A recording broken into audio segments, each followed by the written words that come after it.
से स्वतः पशु से शिक्षा कर मांकड़र पिला तार माँ को जाबुड़ी धरब से गछु गछ डेईले भी से पड़ब ना ये तार स्वतः प्रवृत्त ज्ञान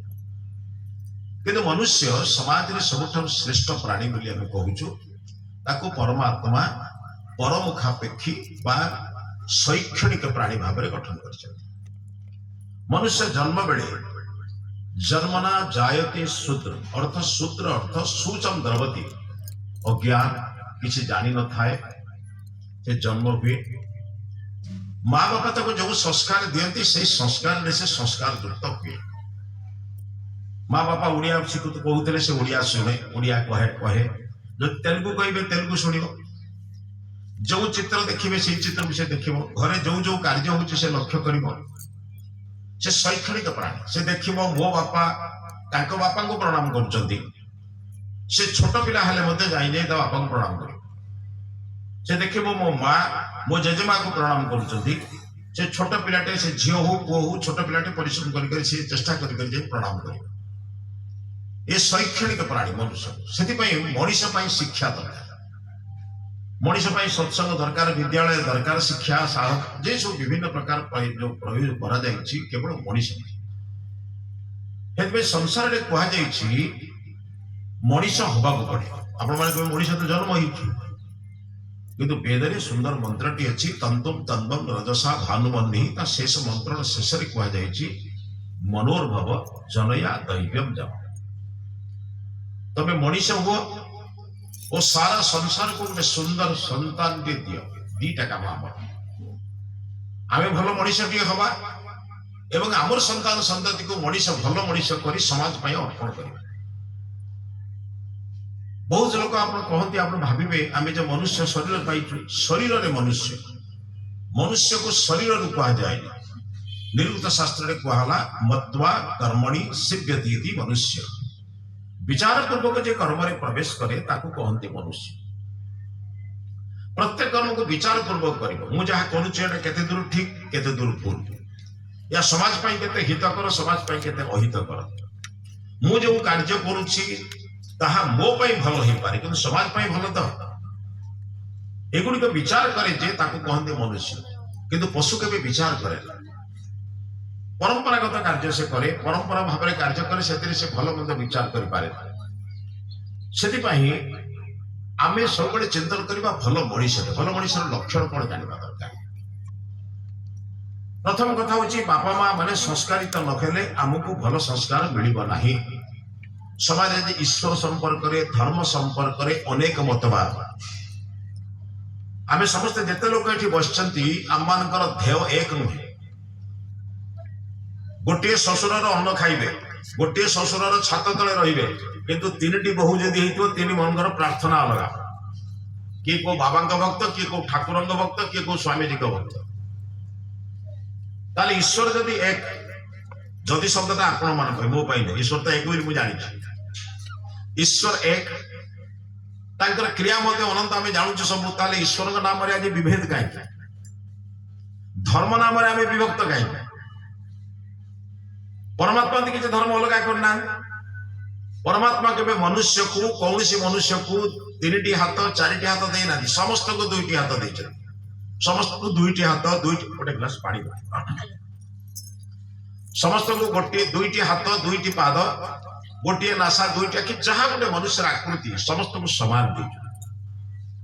हाँ शरीर आकृति कम बेसी अच्छी कार मुह चेप्टा कार मुह गोल से अलग कथा किंतु शरीर अंग प्रत्यंग समस्त परमात्मा किसी अलग करना किंतु मनुष्य धीरे धीरे धीरे धीरे अनेक दृष्टिकोण पृथक आम जो सृष्टि अच्छु 196 कोटी 8,53,125 वर्ष सृष्टि आप घरे गले पांजरे देखिए बड़ बड़ कैलेंडर मानक लिखा जाऊँ देखिए सृष्टिर बयस बर्तमान पाखापाखि 200 कोटी ए कम उत्थान पतन ही नहीं आम जो बर्तमान विचार भितर अच्छे विचार आमको जड़े किसी लोक देते आम स्वयं समीक्षा करनु प्रयत्न करनु परिश्रम करनु जदि आम जानतु ये सृष्टिर बयस भितर प्रथमे कौन थिला ये समाज में बर्तमान जिते धर्म जिते प्रचार चली समस्त प्रतिष्ठाता अच्छा जमी बौद्ध धर्म प्रतिष्ठाता किए ଦୟାକରି ଉତ୍ତର ଦଉନାହାନ୍ତି ଟିକେ ଭଲ ହବ ଲାଗିବ। ବୁଦ୍ଧ ଧର୍ମ ପ୍ରତିଷ୍ଠାତା କିଏ? ମହାତ୍ମା ବୁଦ୍ଧ। ଯଦି ବୁଦ୍ଧଙ୍କ ପୂର୍ବରୁ ମୋ ବୁଦ୍ଧ ଧର୍ମ ନଥିଲା, ବୁଦ୍ଧଙ୍କ ପୂର୍ବରୁ ବୌଦ୍ଧ ଧର୍ମ ଥିଲା କି? ଯୀଶୁ ଖ୍ରୀଷ୍ଟଙ୍କ ଜନ୍ମ ପୂର୍ବରୁ ଇସାଇ ଧର୍ମ ନଥିଲା, ମହମ୍ମଦଙ୍କ ଜନ୍ମ ପୂର୍ବରୁ ମୁସଲମାନ ଧର୍ମ ନଥିଲା, କିନ୍ତୁ 200 କୋଟି ବର୍ଷ ଭିତରେ ଗୋଟେ ଧର୍ମ ଥିଲା ନା ଅନ୍ୟ ଧର୍ମ ସଂସାର ଚାଲିଥିଲା କେବେ? ତାକୁ ହିଁ କହନ୍ତି ସନାତନ ଧର୍ମ, ତାକୁ ହିଁ କୁହନ୍ତି ବୈଦିକ ଧର୍ମ, ତାକୁ କହନ୍ତି ମାନବ ଧର୍ମ। ଏ ଧର୍ମର କେହି ପ୍ରତିଷ୍ଠାତା ନାହାନ୍ତି, ଭଲରେ ବୁଝନ୍ତୁ, ଏ ଧର୍ମର କେହି ପ୍ରତିଷ୍ଠାତା ନାହାନ୍ତି। ଯୋଗେଶ୍ୱର କୃଷ୍ଣ ଏହି ଧର୍ମକୁ ପାଳନ କରିଥିଲେ ବୋଲି ଆମ ମାନଙ୍କର ସେ ଧ୍ୟେୟ ପୂଜ୍ୟ, ଏବଂ ଆମ ଭଳିଆ ମଣିଷ କୋଟି କୋଟି ପ୍ରଣାମ କଲେ ବି ସେଭଳି ମହାତ୍ମା ପାଖରେ ଅଭାବ ହବ। କାହିଁକି ନା ତାଙ୍କର ଅବଦାନ ଜଗତ ପ୍ରତି ଅନନ୍ତ ଅଛି। ତାଙ୍କର ଆଦର୍ଶକୁ ଆମେ ଗ୍ରହଣ କରିବା, ଗ୍ରହଣ କରି ଭଲ ମଣିଷଟି ହବା। ମର୍ଯ୍ୟାଦା ପୁରୁଷୋତ୍ତମ ରାମଚନ୍ଦ୍ରଙ୍କ ପୂର୍ବରୁ ମଧ୍ୟ ଧର୍ମ ଥିଲା, ସେ ଧର୍ମର ପ୍ରତିଷ୍ଠାତା ନୁହନ୍ତି। ମର୍ଯ୍ୟାଦା ପୁରୁଷୋତ୍ତମ ରାମଚନ୍ଦ୍ର ଆମ ଧର୍ମକୁ ପ୍ରତିଷ୍ଠା କରିନାହାନ୍ତି, କିନ୍ତୁ ସେ ଧର୍ମକୁ ପାଳନ କରୁଥିଲେ ବୋଲି ସେ ଆମ ପାଇଁ ମହାତ୍ମା, ଆମେ ତାକୁ ଭଗବାନ ବୋଲି କହିଲୁ, ଆମେ ତାକୁ ମର୍ଯ୍ୟାଦା ପୁରୁଷୋତ୍ତମ କହିଲୁ, ତାଙ୍କର ଆଦର୍ଶରେ ଅନୁପ୍ରାଣିତ ହେଲୁ ଏବଂ ତାକୁ ଆମର ଧ୍ୟେୟ ପୂଜ୍ୟ ବୋଲି ମାନିଲୁ। ଆମେ ଯୋଉ ଧର୍ମରେ ଅଛୁ, ଏ ମନୁଷ୍ୟ ଧର୍ମର କଣ ଆମେ କରିବା ଦରକାର, ବୁଝିବା ଦରକାର। ମନୁଷ୍ୟ ମାତ୍ରକେ ଧର୍ମ କଣ, ମନୁଷ୍ୟ ମାତ୍ରକେ କର୍ତ୍ତବ୍ୟ କଣ, ଯଦି ଏଇ କଥା ବୁଝନ୍ତା ତାହେଲେ ସଂସାରରେ ଧର୍ମ ନାମରେ, ଈଶ୍ୱର ନାମରେ ପୃଥକ ହୁଅନ୍ତାନି। ସବୁଠାରୁ ଭୟଙ୍କର ଆଜ୍ଞା, ମଣିଷ ଆଜି ଈଶ୍ୱରଙ୍କ ନାମରେ ପୃଥକ ହେଇଛି, ଧର୍ମ ନାମରେ ପୃଥକ ହେଇଛି। ପରମାତ୍ମା ଯାହା ଚାହିଁନାହାନ୍ତି ଆମେ ସେହା କରିଛୁ। ସେଥିପାଇଁ ମୋର ଅନୁରୋଧ ଆପଣମାନଙ୍କୁ, ଗୋଟିଏ ଦୁଇଟି ଉଦାହରଣ ଆପଣମାନଙ୍କୁ ଦେବି। ବର୍ତ୍ତମାନ ସମାଜରେ ଧର୍ମ ନାମରେ ବିଭେଦ ବର୍ତ୍ତମାନ ସମାଜକୁ କଣ କରିଛି? ଅନେକ ରକ୍ତପାତ, ଅନେକ ପ୍ରକାର ଯୋଉ ବିଚାର ବିଭେଦ ଆଜି ସବୁ କିଛି ଧର୍ମ ନାମରେ। ତେଣୁ ଧର୍ମକୁ ଠିକରେ ବୁଝିବା। ଅଗ୍ନିର ଧର୍ମ ଉପରକୁ ଉଠିବା, ଅଗ୍ନିକୁ ଆପଣ ଯେଉଁଠି ଜାଳନ୍ତୁ ତାର ଶିଖା ଉପରକୁ ଉଠିବ ନା ତଳକୁ ଉଠିବ? ଅଗ୍ନି ଜଳିଲେ ଆଲୋକ ହବ ନା ଅନ୍ଧାର ହବ? ଆଲୋକ ହବ। ଅଗ୍ନି ପାଖରେ ଉତ୍ତାପ ଅଛି ନା ଶୀତଳତା ଅଛି? ଇଏ ଧର୍ମ ଅଗ୍ନି ଛାଡି ଦେଇପାରିବ? ଇଏ ଧର୍ମକୁ ଯଦି ଅଗ୍ନି ଛାଡି ଦିଏ, ଆପଣ ତାକୁ ଅଗ୍ନି କହିବେ କି? ଜଳର ଧର୍ମ ଶୀତଳତା ପ୍ରଦାନ କରିବା, ଏବଂ ଯେଉଁଠି ଆପଣ ଢାଳିବେ ସେ ତଳକୁ ବଢିବ, ଏବଂ ଜଳ ଶୀତଳତା ପ୍ରଦାନ କରେ। ଯୋଉ ଶୀତଳତା ପ୍ରଦାନ କରେ, ଜଳ ନିର୍ମଳ ଆଦି ତାର ଯୋଉ ଲକ୍ଷଣ ଅଛି, ସେ ଲକ୍ଷଣକୁ ସେ ଛାଡି ପାରିବ ନାହିଁ। କାହିଁ ଜାଣିଛନ୍ତି? ବସ୍ତୁ ଗୁଡିକ ତାଙ୍କର ଲକ୍ଷଣ ଛାଡିଦେଲେ ବସ୍ତୁର ନାମ ବଦଳିଯାଏ। ଅଗ୍ନି ଯଦି ନିର୍ବାପିତ ହେଇଯାଏ, ଲିଭିଯାଏ, ତାକୁ ଅଙ୍ଗାର କୁହାଯାଏ ନା ଅଗ୍ନି କୁହାଯାଏ? କାହିଁକି ନା ଅଗ୍ନିର ଗୁଣ ନାହିଁ। ଅଗ୍ନିର ଗୁଣ ଥିବା ପର୍ଯ୍ୟନ୍ତ ଆମେ ତାକୁ ଅଗ୍ନି କହୁଛୁ, ବୁଝୁଛି? ସେଥିପାଇଁ ମନୁଷ୍ୟର ଗୁଣ କୁହାଯାଇଛି ସମାଜରେ। କଣ ଆମ ମନୁଷ୍ୟର ଧର୍ମ? ମନୁଷ୍ୟର ଧର୍ମ କୁହାଯାଇଛି, ଆମର ବଡ ଧର୍ମ ହେଲା ମାନବିକତା ବା ମାନବ ଧର୍ମ, ମାନବିକତା। ଆମେ ଜଣେ ଜଣେ ମଣିଷ, ଆମର ଧର୍ମ କଣ? ଜଣେ ପଶୁର ଧର୍ମ ସେ ପାଳନ କରୁଛି, ଆମର ଧର୍ମ କଣ ଚିନ୍ତନ କରିବା କିଛି ଦରକାର। ଇଏ ଧର୍ମକୁ ପାଳନ କରୁଥିବା ପର୍ଯ୍ୟନ୍ତ, ଯେତେ ଦିନ ପର୍ଯ୍ୟନ୍ତ ମନୁଷ୍ୟ ଧର୍ମକୁ ପାଳନ କରିଛି, ମନୁଷ୍ୟ ସେତେ ଦିନ ପର୍ଯ୍ୟନ୍ତ ସୁଖୀ ହେଇଛି। ମନୁଷ୍ୟ ଯୋଉଦିନ ଧର୍ମରୁ ବିଚ୍ୟୁତ ହେଇଗଲା, ଦୁଃଖର କାରଣ ହେଲା ଏବଂ ସବୁ ଦୁଃଖକୁ ସେ ଭୋଗ କଲା। ସେଥିପାଇଁ କୁହାଯାଇଛି, ଧର୍ମ ଏବ ହତୋ ହନ୍ତି ଧର୍ମୋ ରକ୍ଷତି ରକ୍ଷିତଃ ତସ୍ମାତ୍ ଧର୍ମୋ ନ ହନ୍ତବ୍ୟୋ ମାନୋ ଧର୍ମୋ ହତୋ ବଧି। ଧର୍ମକୁ ଯଦି ତମେ ବିନାଶ କରିବ, ଧର୍ମ ତମକୁ ବିନାଶ କରିବ। ଧର୍ମକୁ ଯଦି ତମେ ରକ୍ଷା କରିବ, ଧର୍ମ ତମକୁ ରକ୍ଷା କରିବ। ତସ୍ମାତ୍ ଧର୍ମୋ ନ ହନ୍ତବ୍ୟୋ, ଧର୍ମକୁ କେବେ ବିନାଶ କର ନାହିଁ। କାହିଁକି ନା ମାନୋ ଧର୍ମୋ ହତୋ ଅବଧି। ଯଦି ଧର୍ମକୁ ତମେ ବିନାଶ କରିଦେବ, ତାହେଲେ ତମର ମାନବିକତା ନଷ୍ଟ ହେଇଯିବ। ସଂସାରରେ କେବେ ଆପଣ ଗାଈର ବିପରୀତ ଶୁଣିଛନ୍ତି? ଅଗାଈ ବୋଲି କିଏ କହେ? ବିରାଡିର ବିପରୀତ ମା ଶୁଣିଛୁ କେବେ? ଅବିରାଡି ଶବ୍ଦ ଶୁଣିଛ? ଆଜ୍ଞା, ଅଗାଈ ଶବ୍ଦ ଶୁଣିଛ? କିନ୍ତୁ ମଣିଷର ବିପରୀତ ଅଛନ୍ତି ନା ନାହାନ୍ତି? କେମିତି ମଣିଷ ହୁଅନ୍ତି? ମନୁଷ୍ୟର ଧର୍ମକୁ ଯୋଉମାନେ ନଷ୍ଟ କରିଦେଲେ କଣ କୁହାଯିବ ତାଙ୍କୁ? ଅମଣିଷ ବୋଲି କହନ୍ତି। କାହିଁକି? ମନୁଷ୍ୟ ପାଖରେ ଗୋଟେ ଦିବ୍ୟ ଜ୍ଞାନ ଅଛି। এই দিব্য জ্ঞানକୁ ଯେତେବେଳେ ମଣିଷ ଭୁଲିଯିବ, ତାକୁ ଆପଣ କଣ କହିବେ? ସେ ଅମଣିଷ ହେଇଯିବ। ଆଜ୍ଞା, ଏଇଠି ବସି ଯାଆନ୍ତୁ, ରଖନ୍ତୁ, ଧରିକି ବସ ସେ ଗୋଟେ ଧରିକି ସେ ବୋଲ ଏଇଠି ରଖିଦିଅନ୍ତୁ ବସନ୍ତୁ। ବନ୍ଧୁ ଚିନ୍ତନ କରନ୍ତୁ, ବର୍ତ୍ତମାନ ଚିନ୍ତନ କରିବା ମଣିଷର ଧର୍ମ ମାନବିକତାର ଧର୍ମକୁ ଯେତେ ଦିନ ପର୍ଯ୍ୟନ୍ତ ଆମେ ରଖିବା ସେ ତଳେ ରଖିବେ ବସ। ଚେଷ୍ଟା କରିବା ନିଜ ଜୀବନରେ ଜଣେ ଭଲ ମଣିଷ ହବା। ଭଲ ମଣିଷଟିଏ ଡାକ୍ତର ହେଲେ ସେ ମରିବା ଲୋକକୁ ଆଇସିୟୁରେ ପରି ପଇସା ନବ ନା ସେବା କରିବ? କଣ ବା ଆଜିକାଲି ଡାକ୍ତର ମାନେ ମରିବା ଲୋକକୁ ଆଇସିୟୁରେ ପରି 3 ଲକ୍ଷ ନେଇ ମାଲିକକୁ 2 ଲକ୍ଷ ନେଇ ନିଜେ ଲକ୍ଷ ଖାଉଛନ୍ତି। ଏ ମଣିଷ ନା ମଣିଷ? ଆଜ୍ଞା ପଶୁ କାମ କେବେ କରିବନି। ଭଲରେ ବୁଝନ୍ତୁ, ପଶୁ ଏ କାମ କେବେ କରିବ ନାହିଁ, ମଣିଷ କରିବ। ପାଠ ପଢିଥିବା ଶିକ୍ଷିତ ଇଞ୍ଜିନିୟର 40% କାମ କରି 60% ନିଜେ ଖାଇବା କି କାହାକୁ ଦବା ସହିତ ବିଲ୍ 100% କରେ, ତା କଣ କହିବା? ବୁଝିପାରୁଛନ୍ତି ମୋ କଥାକୁ? ଏମାନେ ମଣିଷର ଚେହେରା ନେଇଛନ୍ତି, ଆକାର ନେଇଛନ୍ତି, କିନ୍ତୁ ମଣିଷ ନୁହନ୍ତି। ଏଗୁଡାକ ଯେତେବେଳେ ମଣିଷ ବିଚାର କରିବ ସେ ଅନ୍ୟ କେବେ ଠକେଇବ? ସଂସାରରେ ଅନେକ ଲୋକଙ୍କ ଦାନରେ ଶରୀର ମିଳିଛି। ଏ ଶରୀର ଦ୍ୱାରା ମୁଁ ଚେଷ୍ଟା କରିବି ଜୀବନ କାଳ ଭିତରେ ଅନ୍ୟମାନଙ୍କର ଋଣକୁ ସୁଝିବି। ମୁଁ ଯୋଉ ରାସ୍ତାରେ ଆସୁଛି ସେ ରାସ୍ତା ମୁଁ ତିଆରି କରିନି, ହଜାର ହଜାର ଲୋକଙ୍କର ପରିଶ୍ରମର ଫଳରେ ସେ ରାସ୍ତାରେ ମୁଁ ଆସିଛି। ବୁଝିପାରୁଛନ୍ତି? ମୁଁ ଯୋଉ ସାର୍ଟ ଖଣ୍ଡକ ପିନ୍ଧିଛି କପା ତିଆରି କରିବା ଲୋକ ଠାରୁ ଇଏକୁ ମତେ ସିଲେଇ କରି ଦଉଥିବା ଲୋକ କେତେ ଲୋକର ଅବଦାନରେ ମୁଁ ସାର୍ଟ ଖଣ୍ଡେ ପିନ୍ଧିଛି। ମୁଁ ଯୋଉ ଅନ୍ନ ଟିକକ ଖାଉଛି ଗୋଟେ କୃଷକର କେତେ ମୁଣ୍ଡ ଝାଳ ତୁଣ୍ଡରେ ପଡିଛି ବୋଲି, କିମ୍ବା ସେ କାଦୁଅ ଭିତରେ ନିଜେ କାଦୁଅ ପାଣିରେ ପଡିଛି ବୋଲି ଆଜି ଅନ୍ନ ଟିକକ ଖାଇପାରୁଛୁ। ସେଥିପାଇଁ ଆମେ ବେଦ ମନ୍ତ୍ର କଣ ପଢୁଛୁ? ଅନ୍ନପତେ ଅନ୍ନସ୍ୟ ଦେହି ଅନବିବସ୍ୟ ଶୁଶ୍ରୁଣଃ ପ୍ରଦାତାରଂ ତାରିଶଂ। ପ୍ରଭୁ ଏ ଦାନ ଅନ୍ନଦାନ ପାଇବା ପର୍ଯ୍ୟନ୍ତ ଯେତେ ଲୋକଙ୍କର ଦାନ ଅଛି ତାଙ୍କୁ ଆପଣ ଶୁଦ୍ଧ ବୁଦ୍ଧି ଦିଅନ୍ତୁ, ସମସ୍ତ ଭଲ ଜିନିଷ ତାକୁ ଦିଅନ୍ତୁ, ଭଲ କଥାଟିଏ ତାକୁ ଦିଅନ୍ତୁ। କାହିଁକି ନା ସେମାନେ ଯଦି ଅମଣିଷ ହେଇଯିବେ ଆମ ସମାଜରେ ସବୁ ଜିନିଷ ନଷ୍ଟ ହେଇଯିବ। ଆଜି ଚାଉଳରେ ଗୁଡ଼ି ମିଶେଇବା, ତେଲରେ ମୋବିଲ ମିଶେଇବା, ଛଳନାପୂର୍ଣ୍ଣ ବ୍ୟବହାର କରିବା, ମିଛ ସତ କହି ଲୋକଙ୍କୁ ଅର୍ଥ ରୋଜଗାର କରିବା,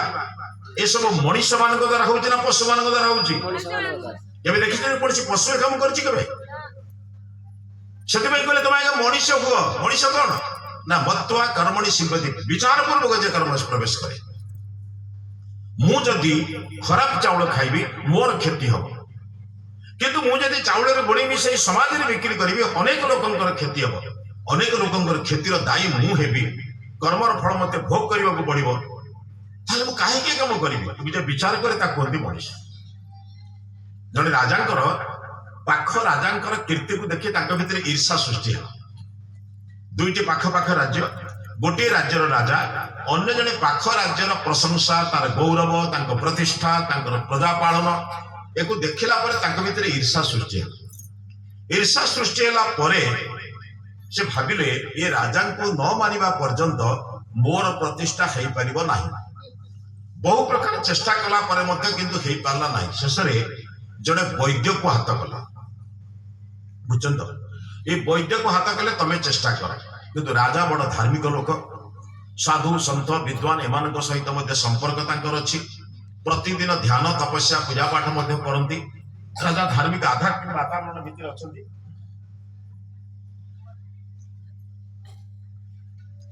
ଥରେ ରାଜା ଓ ମନ୍ତ୍ରୀ ରାସ୍ତାରେ ଯାଉଛନ୍ତି। ବର୍ତ୍ତମାନ ବୈଦ୍ୟ କଥା ରଖି ଆପଣଙ୍କୁ କହୁଛି। ଗଲାବେଳେ ଗୋଟେ ଜାଗାରେ ଲେଖା ହେଇଛି ଆଶ୍ରମକୁ ପ୍ରବେଶ କରିବାର ସ୍ଥାନ। ଆର ପଟରେ ଲେଖା ହେଇଛି, ମାନେ ଡାହାଣ ପଟରେ ଲେଖା ହେଇଛି ଆଶ୍ରମକୁ ପ୍ରବେଶ କରିବାର ସ୍ଥାନ, ବାଁ ପଟରେ ଲେଖା ହେଇଛି ଗୋଟେ ଉପଦେଶକୁ 100 ସ୍ୱର୍ଣ୍ଣ ମୁଦ୍ରା। ମନ୍ତ୍ରୀ କହିଲେ ଆଜ୍ଞା ଗୋଟେ ଠକ କିଏ ଅଛି, ଗୋଟେ ଉପଦେଶଟା ଦବ 100 ସ୍ୱର୍ଣ୍ଣ ମୁଦ୍ରା? ମାନେ ସ୍ୱର୍ଣ୍ଣ ମୁଦ୍ରା ସେତେବେଳେ ଅର୍ଥ ହିଁ ଥିଲା। ସେ ସମୟର କଥା, ସେତେବେଳେ କଉଡି ନଥିଲା, ପଇସା ନଥିଲା, 100 ସ୍ୱର୍ଣ୍ଣ ମୁଦ୍ରା ଥିଲା। ଲୋକଙ୍କ ପାଖରେ ଯେତିକି ସ୍ୱର୍ଣ୍ଣ ମୁଦ୍ରା ସେଇ ଅନୁସାରେ ଥିଲା ତାଙ୍କର ଧନୀ ଗରିବର ଗଣନା। ମନ୍ତ୍ରୀ କହିଲେ ଏଇଟା ଠକଟା, ତା ଭିତରୁ କାହିଁକି ଗୋଟେ କଣଟେ ପଦେ କହିବ 100 ସ୍ୱର୍ଣ୍ଣ ମୁଦ୍ରା ନବ, କାହିଁକି ତାକୁ ହେଠି ଯିବା? ରାଜା କହିଲେ ଚାଲ ଦେଖିବା କଣ ହଉଛି। ଜଣେ ଲୋକ 100 ସ୍ୱର୍ଣ୍ଣ ମୁଦ୍ରା ଲେଖିଛି ମାନେ ଆଗେ ତାକୁ ଦେଖିବା, ବୁଝିବା, ତା ସହିତ କଥାବାର୍ତ୍ତା ହବା, ଯଦି ଭଲ ଲାଗିବ ଆଣିବା, ଅସୁବିଧା କଣ? ଗଲେ ଯାଇ ମାନେ ସେ ସନ୍ନ୍ୟାସୀକୁ ପ୍ରଣାମ କଲେ। ସନ୍ନ୍ୟାସୀକୁ ପ୍ରଣାମ କଲା ପରେ କହିଲେ ଆଜ୍ଞା ମୁଁ ଏଇ ଦେଶର ରାଜା ଆସିଛି, ରାଜା ଦୃଷ୍ଟିରୁ ମୁଁ ଆପଣଙ୍କୁ ସମ୍ମାନ ଦଉଛି, ଆସନ ଦଉଛି, ବସନ୍ତୁ। ନା ଆପଣ କିଛି ଉପଦେଶ ଦିଅନ୍ତୁ। କହିଲା ଆପଣ ବାଟରୁ ତ ପଢିକି ଆସିଥିବେ। କହିଲା ମାନେ ଉପଦେଶ ଦେଲେ ଗୋଟେ ଉପଦେଶକୁ 100 ମୁଦ୍ରା, 100 ସ୍ୱର୍ଣ୍ଣ ମୁଦ୍ରା। कहले पढ़ीचु कहले आपण बसंतु भल मंद आलोचना करत किंतु उपदेश मु देई परिबिनी उपदेश देले मते आपण 100 स्वर्ण मुद्रा देबे कोन बुझछन त आज काली बहुत जिनिस मागणा है जो तार मूल्य नाही ठीक कोन बुझछन जदी मागणा न होई के मूल्यवान जिनिस होंदा तार मूल्य को लोक बुझछन आज काली उपदेश उडा मागणा भल भल गुड़ा मिली बर्तमान गुरु माने सब शिष्य करने चतर धरिक बुलूँ अवस्था से बर्तमान भल मनीष होना बोले बुझुं ना आगुर लोके गुरु खोजुले गुरु खोजापी वर्ष वर्ष जाऊला गीतार लेखा तद्विधि प्रणिपातेन परिप्रश्नेन सेवाया उपदेक्षन्ति ते ज्ञानम ज्ञानिन तत्वदर्शिनः कहले अर्जुन गुरु हेमिति मिलंदिनी गुरु को परीक्षा करियो पड़िबो गुरु को परीक्षा करी गुरु जे अर्जन करिते जीवन में केबे से गुरुत्व हरैनी जो माने परीक्षा न करी गुरु करछन्ति शिष्य को परीक्षा करा नाही कि गुरु को परीक्षा करा हैनी से माने गुरुत्व हरैछन्ति शिष्यत्व हरैछन्ति आज काली गुरु दीक्षा लवा लोक कम नांती आ समाज को ठकेवा लोक भी अभाव ना बुझछन तो दुकान खोलुथिबा लोक को पचारिबे प्रथमे से दुकान खोलिले ठाकुर को आगे धूप दिए ना कोन करे आगे धूप दिए ना नहीं पूजा पाठ करे ना नहीं तापर तो दुकान खोले तापर दुकान बिक्री करे ना नहीं आगे कोन करे ठाकुर पूजा करे ना नहीं ताले ठाकुर देखुचंती बोली प्रथमे से भाबिले से चाउल बुड़ी मिसांदा तेनर मुबिली मिसांदा से भाबे कोन ठाकुर पूजा गोटे काम अलगा चोरी करबा काम अलगा या सहित ठाकुर सहित किछ संपर्क नाही एमाने को मनीष कहबे ना मनीष कहबे या अमनीष अमनीष बुझछन ना अमनीष गोटे संज्ञा आपण बुझंतु धीरे धीरे राजा भीतर देखिले मंत्री कहले ठकामी रे पड़ंतु नाही उपदेश देला माने 100 स्वर्ण मुद्रा दबो पड़ियो बोले कौन अच्छे तेरे जदि गोटे गोटे काम करवा 100 स्वर्ण मुद्रा तो कौन देखा गोटे उपदेश कौन दबा कथा दे से कहला आज्ञा मु उपदेश एमती प्रकाश करी कहे ना मु कौन करे जो उपदेश दिए ताको लिखि दिए आपन को देबी आपन घरे जाई देखि मंत्री कहला आउरी ठका आया कौन टे लिखिबो कौन टे बुझिबे आपन सेटा केते आवश्यक पड़िबो अनावश्यक पड़े केमिति बुझिबे राजा कहले छाड़ जने गुरु को पाखरे बसली विद्वान पाखरे बसचंदी साधु पाखरे बसचंदी साधु विद्वान मानक पाखरे निजर विचार को तुलना करा जाए नहीं जड़े दौरान विचार करें से गोटे कागज से लिखिले लफा भितर भर्ती करदे लफा पर अठा मारदे देदेले घरे नहीं पड़ी राजा मंत्री आसिले आसी घरे खरी बड़ कौतूहल कौन लिखाई कौन देखा आप बुझना घरे कौतूहल सृष्टि हो मंत्री घर को न जाए राजा घर गले दुई जन बसिक बर्तमान बसिक खोलले खोलले कौन लिखाई जान जहा करुछ भावी चिंती कर तमे जहा करुछ ताकू ईश्वर देखुचंती मनीषर दंडरू तमे सिना रक्षा पाइजिब किंतु भगवान को दंडरू तुमको के रक्षा करिवे ना मंत्री कहले ये कथाटा किए जानना कहते आप 100 स्वर्ण मुद्रा दे किणी आनले दुनिया किए जानने कहते ये कथाटा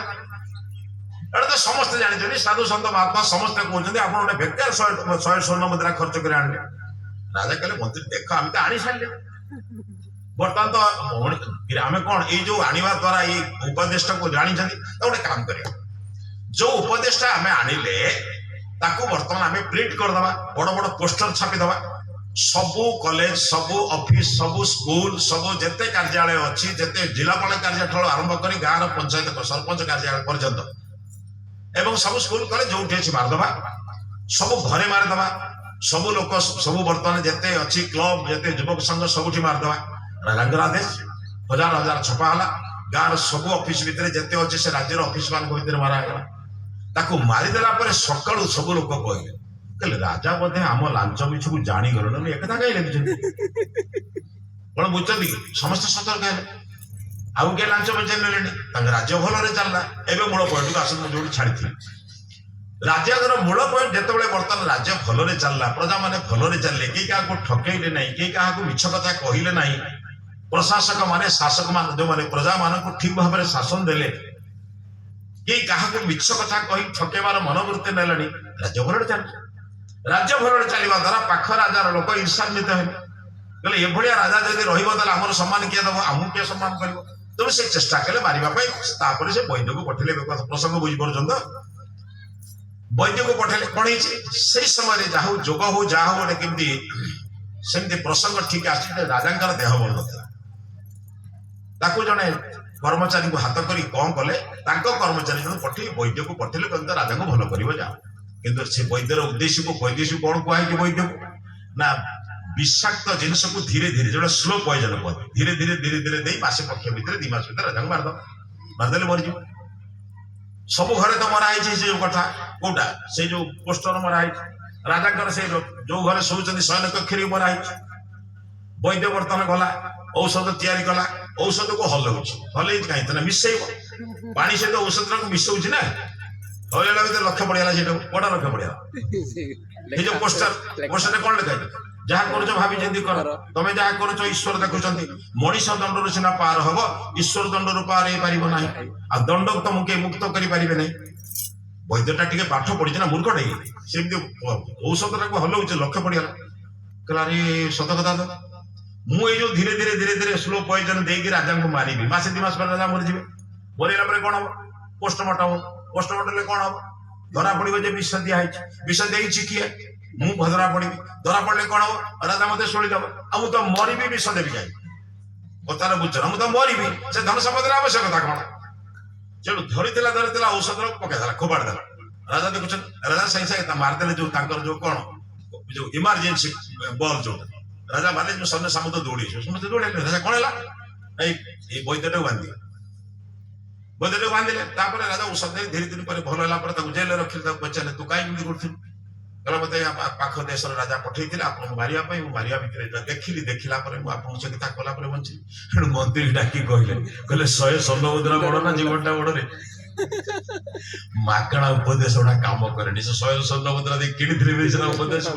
ମାଗଣା ଉପଦେଶ କଣ କାମ କରୁଛୁ? ମୋ କଥାଟା ବୁଝିପାରୁଛନ୍ତି? ଆରେ ଭାଇ, ସମୟକୁ ଯେତିକି ବିନିଯୋଗ କରିଛ ଜୀବନରେ ତାକୁ ପ୍ରୟୋଗ କର। ଗୋଟିଏ କାମ କିଛି କରିବା, ଗୋଟିଏ କାମ ଜୀବନରେ ପ୍ରୟୋଗ କରନ୍ତୁ, ଦେଖିବେ ଅନେକ ଭଲ କାମ ଆପଣଙ୍କୁ ଯୋଡ଼ିଯିବ।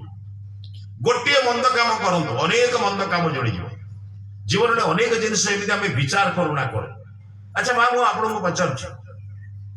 ପିତାମାତାଙ୍କୁ ସେବା କରିବା ଗୋଟେ ବ୍ରତ ନା ନୁହେଁ? ଆଜ୍ଞା ହଁ ଟିକେ ମାନୁନାହାନ୍ତି। ସବୁ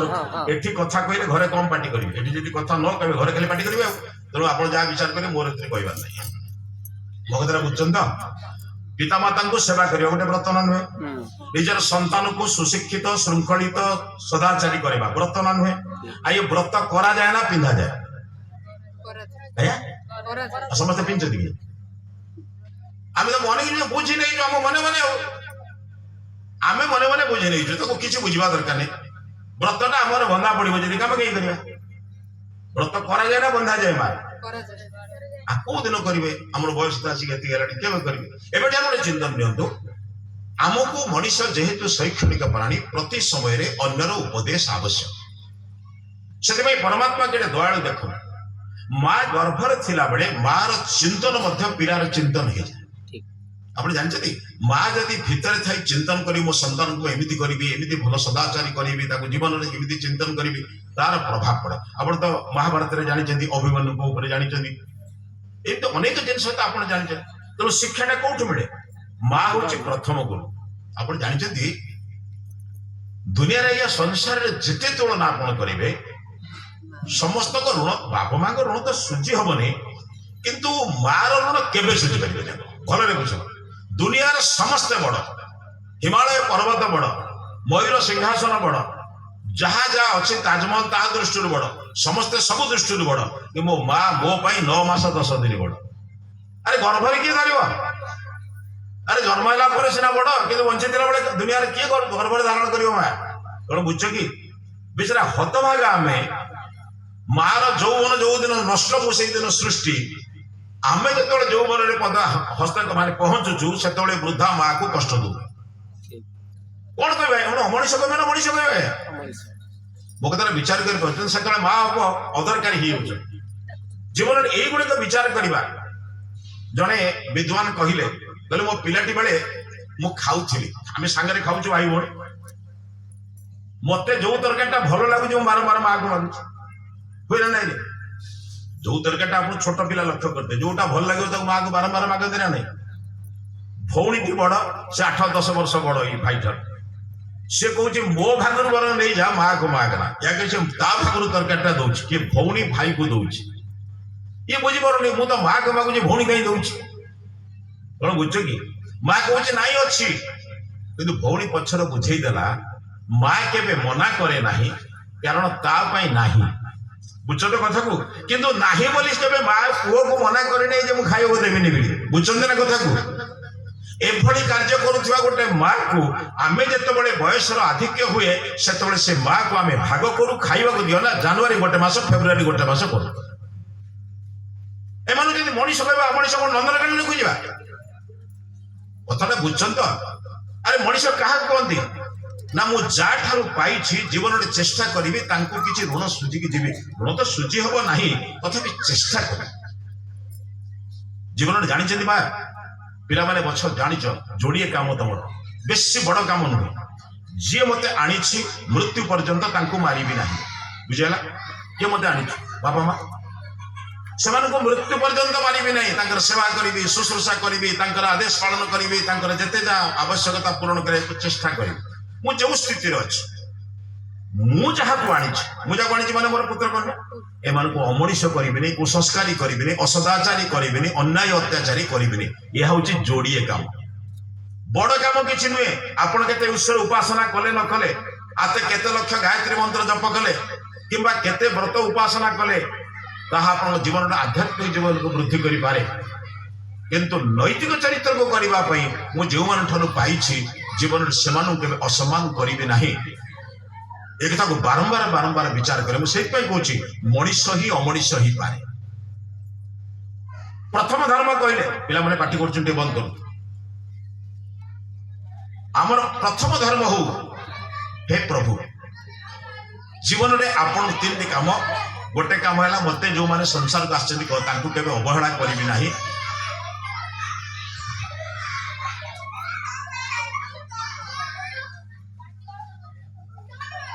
कोन पिला माने ए पिला माने एमिति करते स्कूल मास्टर मुझे हैरान करते बुद्धि मितु लोग ए भविष्य रे जा आ कोन करबा आपण ए पिले चुप बस गप कहबी शुणियो शुणिक मत उत्तर दो देखो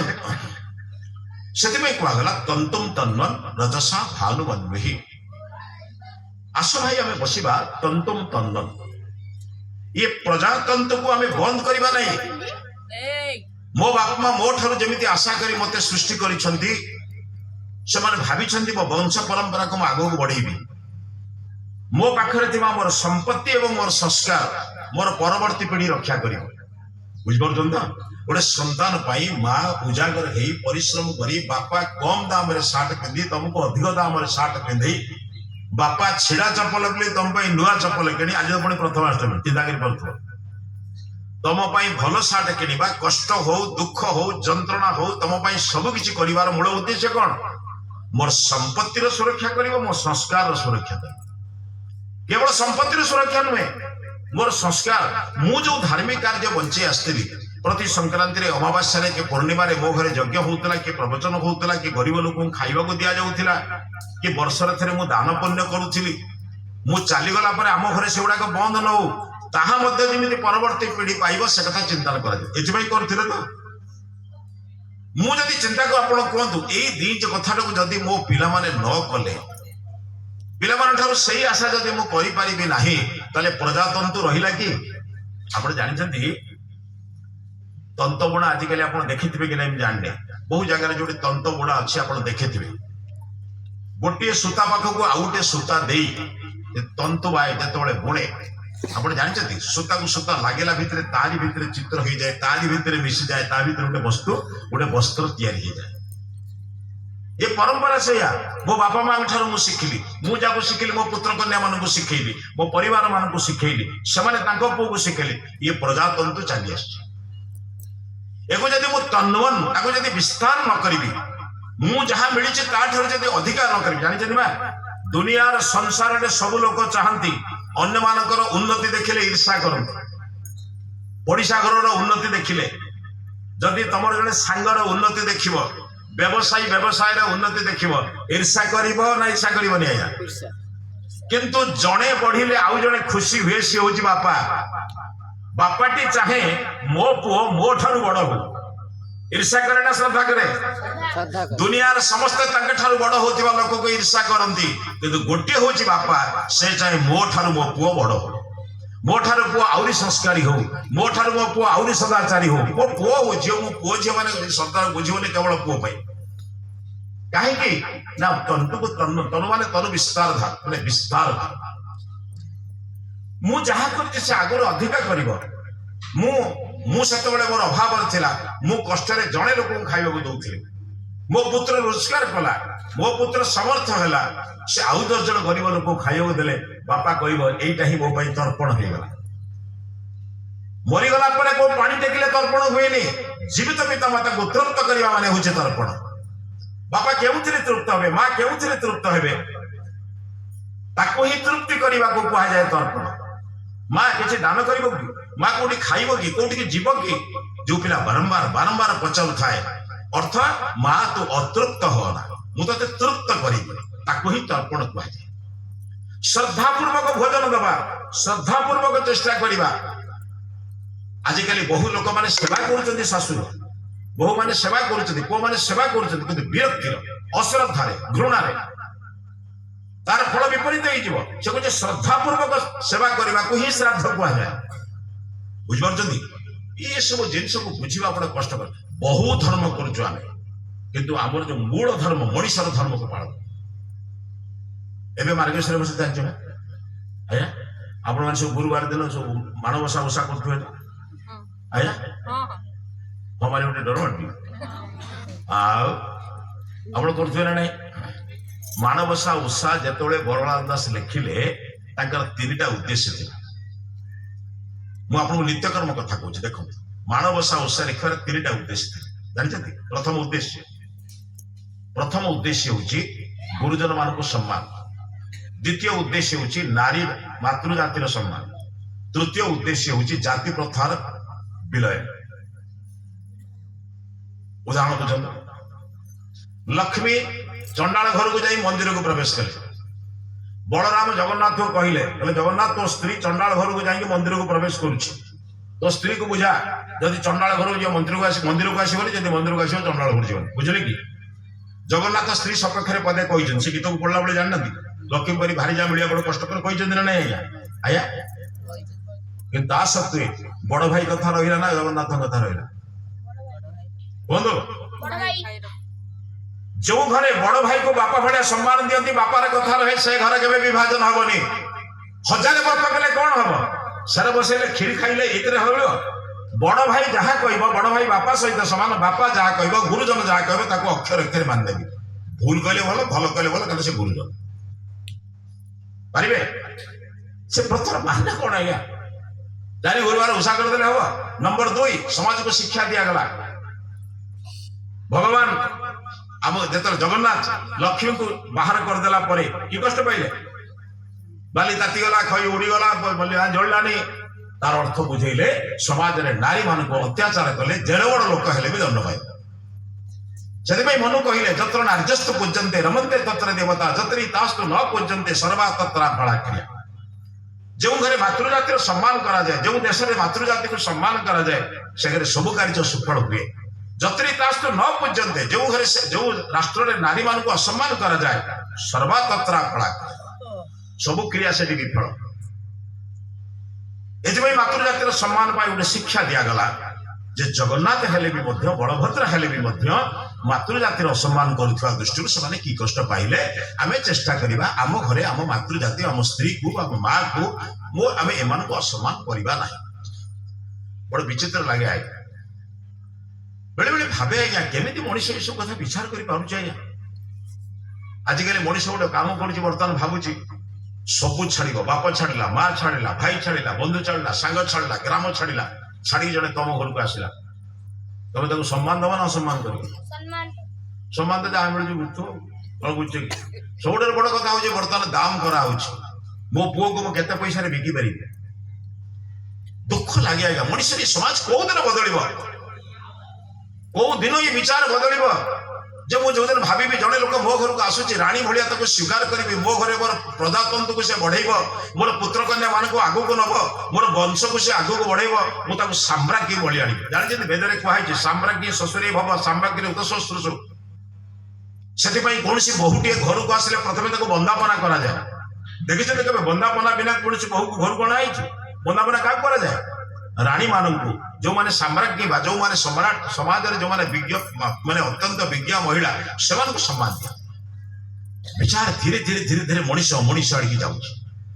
ताकू ही गुरुवार से बलराम दास शिखेले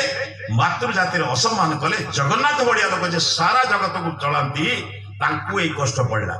वर्णबोधरे पढ़ी ना जहां आज्ञा पवन सर्वत्र करे विचरण अग्नि जहां आदेश उत्ताप तेज दान करे पढ़ी ना नहीं सा सत्वे से जगन्नाथ निआ जलानी पवन लगेगा पवन कहीं उड़े नेला कहीं समाज को शिक्षा दिगला मातृ जातिर असम्मान कले जेड़े बड़ लोक हेले भी कष्ट पाए बुझेगा बर्तमान तृतीय शिक्षा बुली बुली के बर्तमान जगन्नाथ बलभद्र कौटी रही कौटी क्या घरे खाइले शेष लक्ष्मी मैंने लक्ष्मी क्या घरे थिले लक्ष्मी क्या घरे थिले चंडाल घरे श्रिया चंडाल घरे थिले तो ताले जगन्नाथ बलभद्र क्या घरे खाइले चंडाल घरे ताले जगन्नाथ चंडाल घरे खाइले किंतु आमे बर्तमान बंद जाति प्रथा करी हरिजन को पेंडा को उठे दबु जगन्नाथ बड़ ना आमे जगन्नाथ को मानिबू कि जगन्नाथ क्रिया मानिबू नहीं जगन्नाथ आदर्श मानिबू नहीं जगन्नाथ कथा कहतु ये विचार जड़े मनीष करने पूर्व विचार करवा दरकार मोर ध्येय होउछन्ति जगन्नाथ मु सारा जगन्नाथ को माने किंतु मु कोन मानिबा दरकार एक विचार करवा चिंतन करवा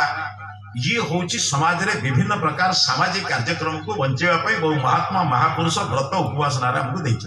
बुझिउछि बा ये को जतले मनीष विचार करिवो से मातृ जाति को असम्मान करिवो आपण जानि छथि बा बड़े दुख लागे कहा कहिबे कथा को दृष्टि कहिबे से कहले तंतु तन्न मने मोर प्रजास्या प्रजातंतु को जे वृद्धि करूची मु तांकु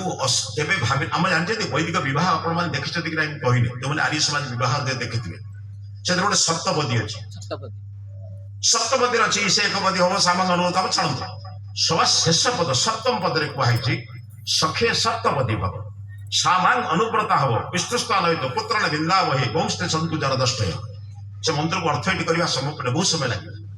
से कहले सखे सप्तपदी भव सप्तम पद रे कहूचे तुम मोर उत्तम बंधु हो जाओ गोटे सखा हुआ सखा माने कौन बंधु मित्र समान ख्याति थिबारु सखा कौन शिक्षक शिक्षक ब्रह्मचारी ब्रह्मचारिणी गृहस्थ गृहस्थ एमाने सब सखा माने समान ख्याति आस आमे सांगरे समान ख्याति रे बंधु हवा जो परिवार रे पति पत्नी रे बंधुता अछि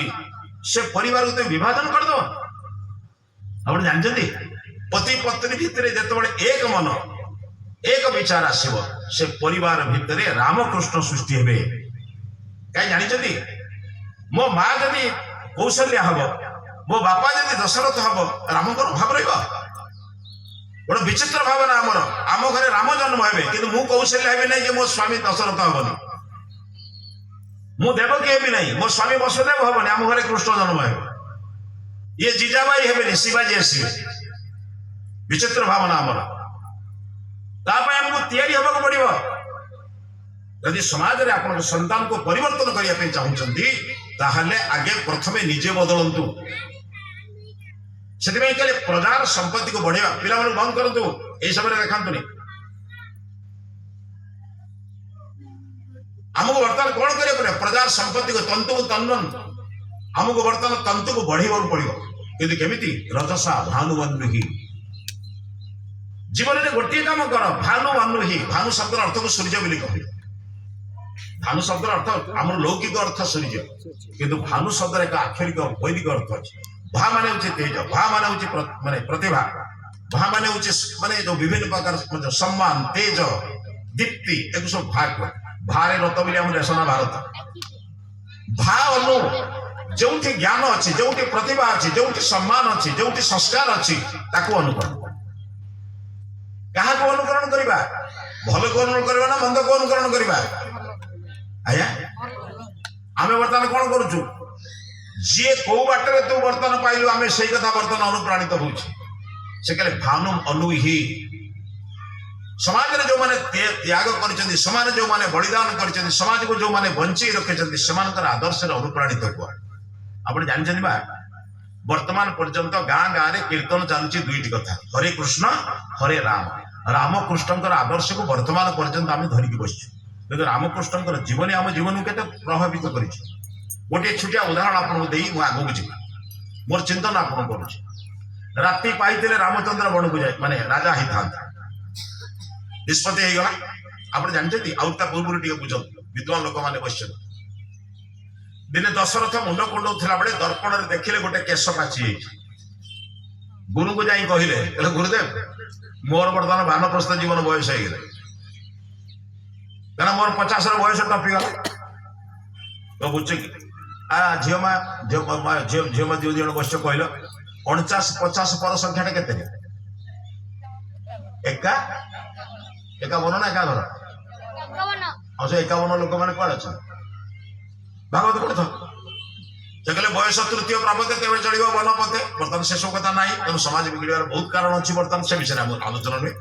मुंड कुंडेला बेले दशरथ देखिले मुंड केशरे गोटे हूँ धड़ा केश कहले मोर बयस तो 51 हो गलानी कि मो बयस बर्तमान वानप्रस्थ बयस है मोर बर्तमान बाहर को जा बयस हो गलानी घरे रही बर्तमान राजा हमार बयस हो ना पुओ मैंने भी योग्य हो गलानी बर्तमान पुओ को राजा कर बयस आसला कहले गुरुदेव आपण निष्पत्ति करंतु कौ दिन राज्याभिषेक हम कौ दिन रामचंद्र युवराज हेबे आप सब व्यवस्था सब व्यवस्था हो जो दिन व्यवस्था हो गला से गुरुदेव नहीं वस्त्र दे आइले काली यही वस्त्र पिंधिब राजबाटी यज्ञ मंडप को जीव तुम अभिषेक हम तुम स्नान हम चाहे जहाँ विधान सब कहीदे समय निर्घंट भी कहले केतबे जीव केतबे बसिब सब कथा सारा राति आप जानते कैकेयी दरबार कैकेयी अंतपुर सब बिगड़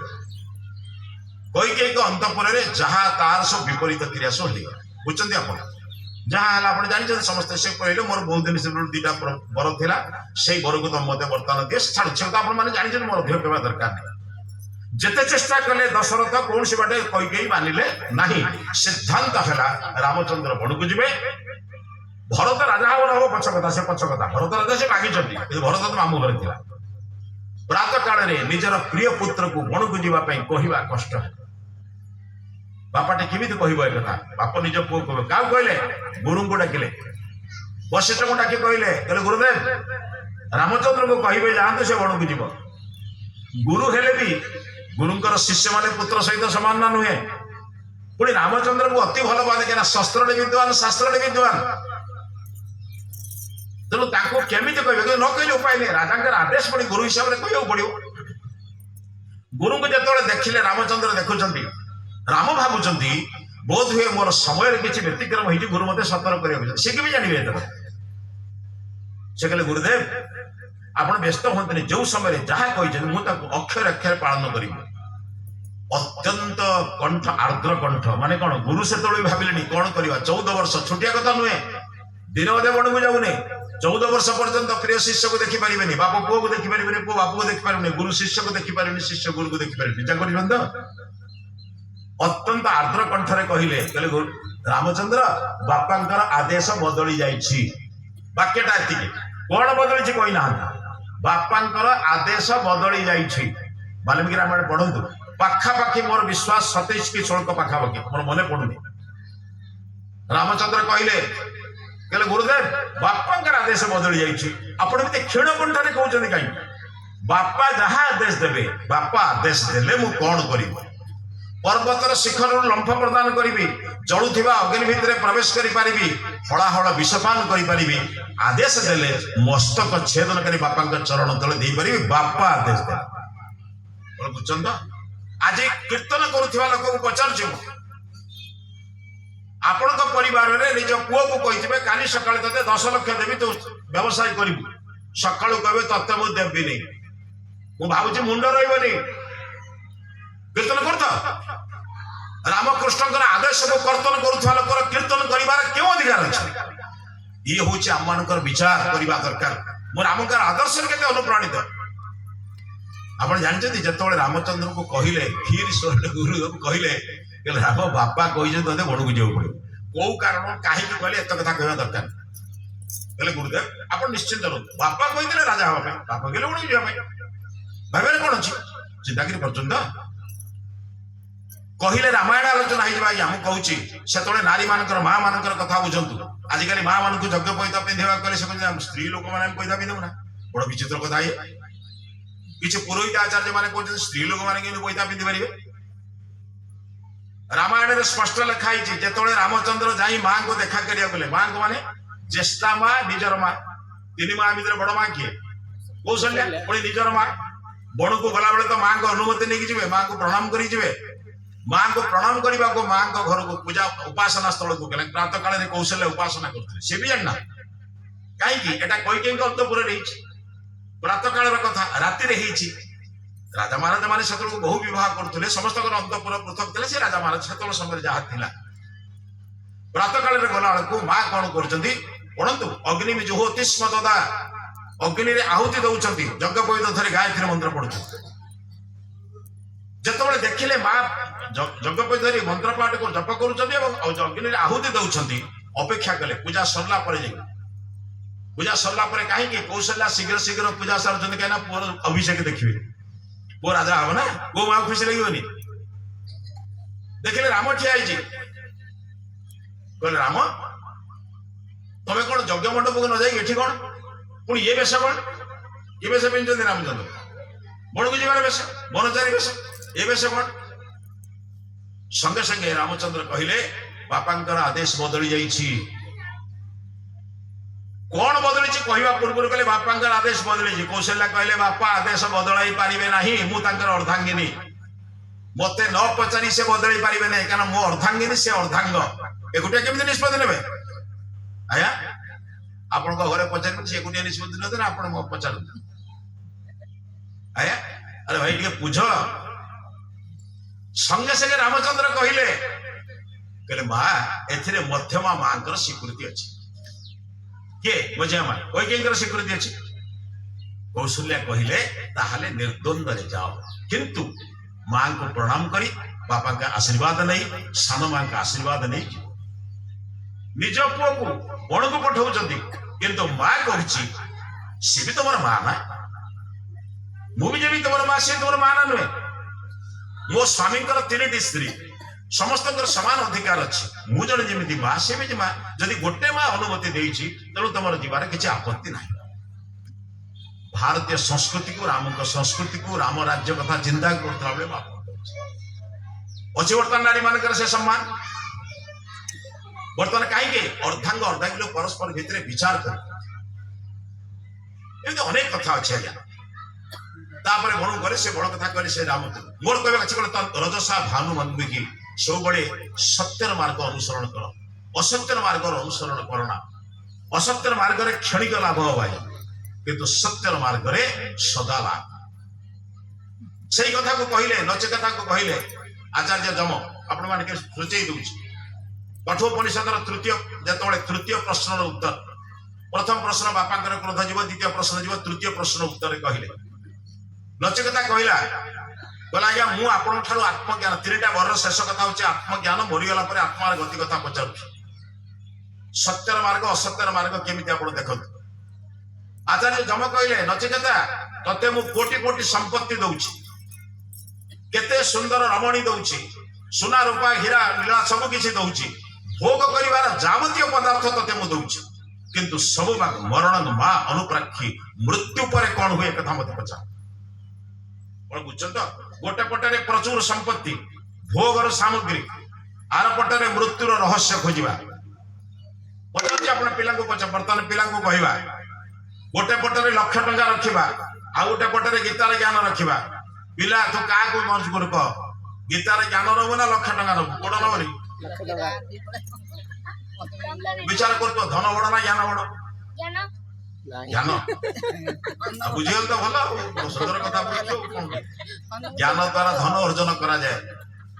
किंतु मनीष वर्तमान बुझी धन द्वारा ज्ञान अर्जन करा जाए धन द्वारा ज्ञान अर्जन करथिया लोक कोन करबो मुझा कहूली डाक्तर खेई मला लोक को आईश्वर करी पैसा न कहना धन द्वारा ज्ञान अर्जन कराई ज्ञान द्वारा धन अर्जन कराई ये विचार अलग तो से जहाँ आप दरकार नचिकेता कौन कहला बोले है तीन कथा आपण मान पचार से प्रश्न आपण मान मन में केवे उठी गोटे 14 वर्षर बालक मन में उठिला से पचारा कहला मत आप प्रचुर धन देवे मुझे खर्च करी खर्च करू करू करू करू जे सरीब ना नहीं ना हाँ सरीब सरला पर कौन हम ना बुढ़ा हम बुढ़ा हेले कौन हम ना देह दुर्बल हम दुर्बल हेले कौन हम ना मरब मुझे पचार मरिया पर कौन बोले ये पिला तो बड़ विचित्र पिला ये कहला आपण मते बहुत घोड़ा बकल देबे बहुत बयस देबे कहला 1000 वर्ष र तते बयस देई देबे 2000 वर्ष र बयस कहले आपण पढंत नचिकेता उपाख्या कहले 200 वर्ष र तते 2000 वर्ष र आयुष देली 1000 वर्ष र आयुष देली कहले 1000 वर्ष आयुष दिन परे सप्ताह सप्ताह परे पक्ष पक्ष परे मास मास परे वर्ष धीरे धीरे धीरे धीरे जाई जाई 1000 चलिबो ना ना हो जीव ना गला परे कोन हो बुढ़ा बुढ़ाले कोन ना मरी गला 50 पूछे कहला है कोई परिबो नहीं ହେଇପାରିବ ନାହିଁ ତିନିଟା ପ୍ରଶ୍ନ କଲା ଯାହା ନଚିକେତା କଲା ମୁଁ ଆପଣଙ୍କୁ ପଚାରୁଛି ବିଜ୍ଞ ବନ୍ଧୁମାନେ ବିଚାର କରିବେ ଘରେ ଯାଇକି ଆମ ମନରେ ଏ ପ୍ରଶ୍ନ ଉଠିଲାଣି ଗୋଟେ 14 ବର୍ଷର ବାଳକ ଏ ପ୍ରଶ୍ନ ପଚାରୁଥିଲା 14 ଉଲ୍ଟେଇ ଦେଲେ 41 ବର୍ଷର ଲୋକର ମନକୁ ଆସିଲା 41 କୁ ଡବଲ କରିଦେଲେ 82 ବର୍ଷର ଲୋକ ବି ଏକଥା ବୁଝିଲେ 82 ବର୍ଷର ଲୋକ ପୋଷ୍ଟ କରି ଯାଇ ପଚାରୁଛି କୋଉଟେ ରଖିଲେ ବେଶୀ ସୁଧ ହବ ମୁଁ ଦିନେ ଭଦ୍ରକର ପୋଷ୍ଟ ଅଫିସରେ ଯାଇଥାଏ ଜଣେ ବନ୍ଧୁକୁ ଦେଖା କରିବା ପାଇଁ ଗୋଟେ ଫର୍ମ ଆଣିବା ପାଇଁ जड़े 82 वर्षर लोक 80-82 वर्ष बयस मौसा बयस के 80-82 कौन ना कौन रखिले अधिक पैसा हम सुध मिल मुझे जीवन सारा सुख तो धरी पार्ल ना ये सुध पछरे बुझुछ कौन बुझ तो वित्त मनीष को तृप्त करे से कथा कहला नचिकेता कहला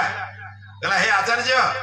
नवित्ते न तर्पणीयो मनुष्य वित्त केबे मनीष को तृप्त करियो दुनिया आशावधी कहीं जाई नाहंती वित्त केबे मनुष्य को तृप्त करे नहीं पैसा केबे को संतुष्ट करिछि जदि आदानी अंबानी एमाने पैसा द्वारा संतुष्ट नहंती आमे होबा ताले नुआ नुआ कंपनी नुआ नुआ पैसा नुआ नुआ काम कहीं करते पैसा रे केबे अंत नहीं आशावधी को गतः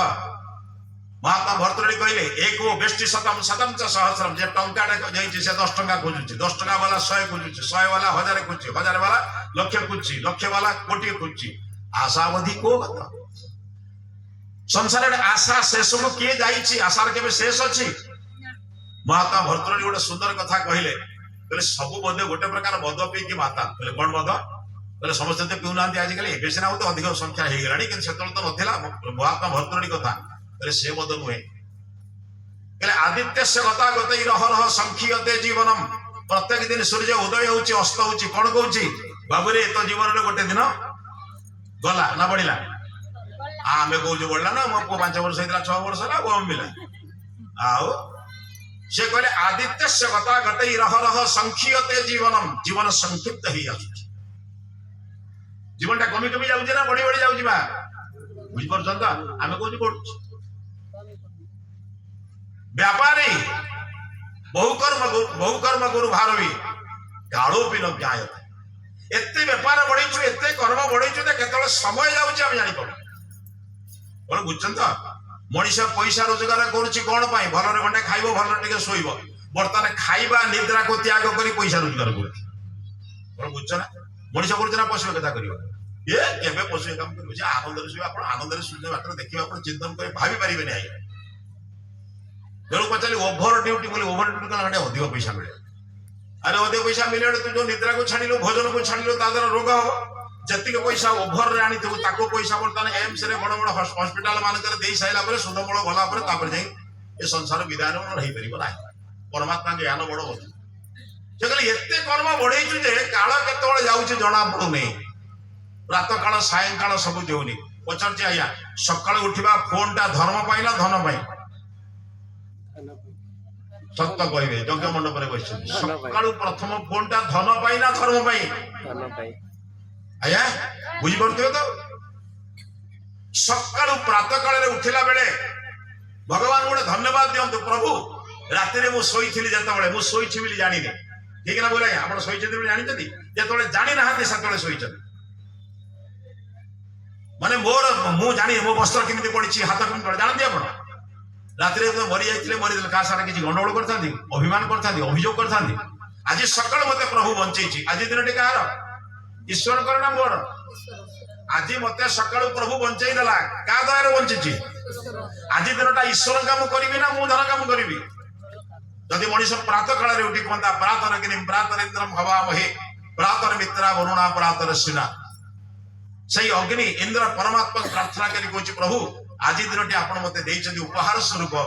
आज दिन रे मु आपण काम वेदर मंत्र कौचे सन पितेव सुनवे अग्ने सुपाय अनुभव परमात्मा हमको गोटे सुंदर उपहार आप जानते बा जगत को उपहार देइछन्ति आमु शरीर देइछन्ति आमको आखि देइछन्ति सेठी रूप देइछन्ति आमको नासा देइछन्ति फूलरे गंध देइछन्ति पुणी गंध को नाक पाखु आने पे पवन व्यवस्था किए करछन्ति प्रभु कर अरे से प्रभु कथा नहीं भाव प्रभु मते देखुछन्ति प्रभु मते जानुछन्ति मु केमिति एमिति करबी कर्म भारणे प्रभु को भूली जिबा ये को मानविकतार लक्षण है से काड़ो पिलो गायते दृष्ट्वा जन्म जरा विपत्ति मरणम चेतोपि न संतप्यते प्रतिदिन मनुष्य जन्म देखुची जरा देखुची मृत्यु देखुची बुझन तो किसी जिनस आसे जाए किसी जिनस आसे आमको नहीं की जाए कौन आज्ञा बुझन तो बाल्य अवस्था आसे तापरे किशोर अवस्था आसे किशोर अवस्था गले यौवन अवस्था आसे यौवन अवस्था गले कि अवस्था आसे आया खाई भी गलु एक्चुअली एते छोटर कोन को अवस्था आसे भाई वार्धक्य अवस्था आसे वार्धक्य अवस्था आसे माने से आउ जाए ना हमको नहीं की जाए हाँ बुझ अनेक दिन सब बदली बदली जाए किंतु गोटे लोक आमको नहीं की जाए गोटे अवस्था तेणु वार्धक्य अवस्था आसवा पूर्वर किसी बदली जा कौन कहले कौन बदल से कहले दृष्टवा जन्म जरा विपत्ति मरणम सब देखुच तुम किंतु तुम चित्त गलुनी लोक को जड़े लोक मरीगला लोक कौन कहते ओह कि वैराग्य जो पुड़िया को जाती श्मशान कौन कहते हाईरे लोकटा कौन करा कौन न कोटी कोटी रोजगार करता बढ़िया घर करता गाड़ी मोटर रखीला किसी सांगरे नहीं की गला आमे भी सांगरे नहीं की जीवा कि खाली बाया होचे ना सार कोठी कहउछन श्मशान एटा श्मशान वैराग्य वैराग्य बहुत प्रकार 8 प्रकार ता भीतर गोटे वैराग्य से वैराग्य घर को आसिले तू कहीं 3टा मिठा मो कहीं